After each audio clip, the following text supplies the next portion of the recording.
اے چادر میں لپٹنے والے، اٹھو،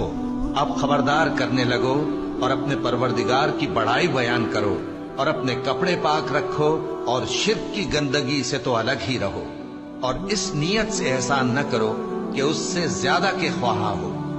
اور اپنے پروردگار کی خاطر صبر کرتے رہو، پھر جب سور پھونکا جائے گا تو وہ دن مشکل کا دن ہوگا، یعنی کافروں پر آسان نہ ہوگا۔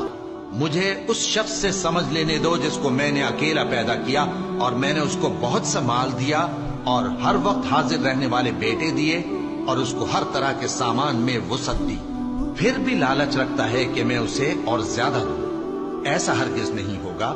یہ ہماری آیتوں کا بڑا مخالف رہا ہے۔ میں اسے ایک بڑی چڑھائی چڑھاؤں گا، اس نے غور و فکر کیا اور ایک بات ٹھہرا لی، یہ مارا جائے، اس نے کیسی تجویز کی،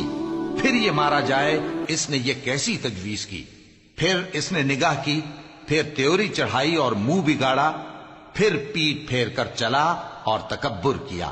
پھر کہنے لگا یہ تو جادو ہے جو پہلے لوگوں سے برابر ہوتا آیا ہے، پھر بولا یہ اللہ کا کلام نہیں بلکہ بشر کا کلام ہے، میں ان قریب اس کو سقر میں داخل کروں گا۔